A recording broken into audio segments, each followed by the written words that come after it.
son, and that teacher is still in the system.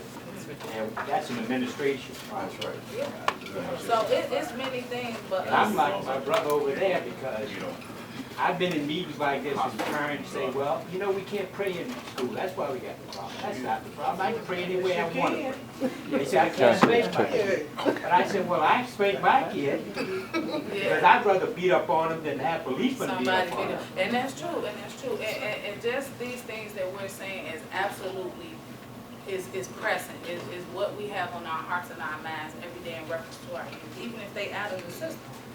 But right now I'm gonna bring up Terrence Moor, and I'm gonna introduce y'all to him, and then right after that I'm gonna introduce the all the people that we have here on our panel, which is gonna help chime in on the questions that we're gonna have, and I'll tell you more about them shortly. Right after we hear from Terrence. He's the CEO of Terrence McKinley Moor Company of the Quit, Quitting, and Grow, which provides products and services for inspiration and wellness.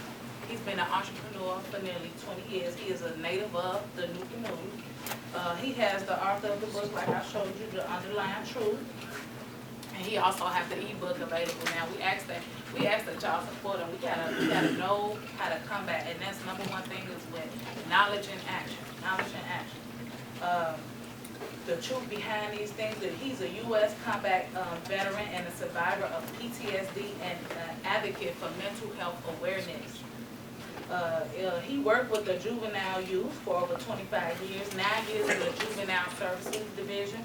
He is a founder of a nonprofit teen development, which taught life skills and entrepreneurship, mentorship, and advocacy. He served, when I discussed before, the president of the Coalition for Justice for Civil Rights of the New and the vice president under the state branch under the late, great Judy Langston.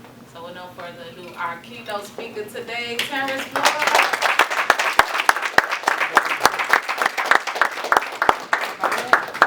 Thank you, guys. Can you guys give Ms. Jones another hand?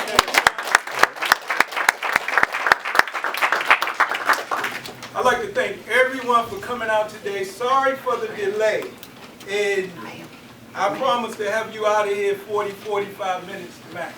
I don't like doing a lot of talking and doing too much talking. I like to just get to the point. As she promised, at the end of the talk session, there will be a Q&A because I like engagement. No one person have all the answers, but I like how it started off. Brother has some good things to say. I agree with, which I will touch with also. So first of all, I'd like to thank everyone for coming out. And one thing I know about everyone that's in here, even if I don't know every single person in here, I know one thing about you.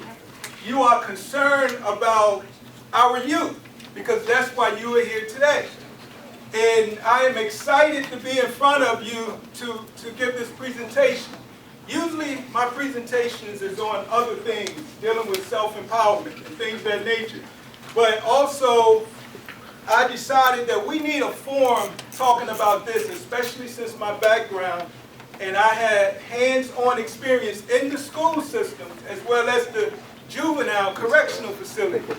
Both of them are pretty much the same, which I will touch bases on. As a self-empowerment speaker, my focus is usually on individuals, families, and communities.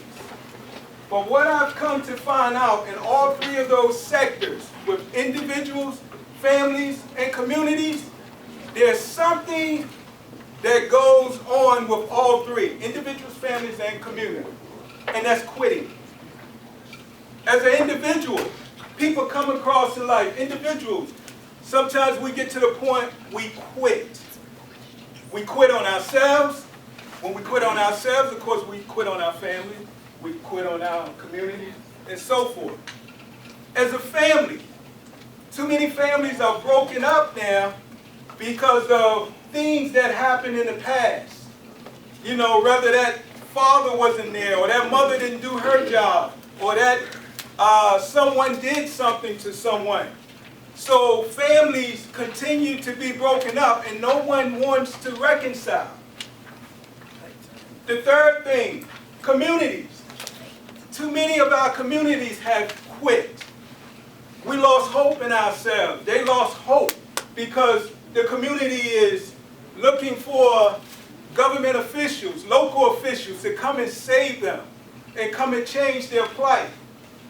You know, but one thing that I learned you have to do, whether as an individual, a family, or a community, the transformation starts from within.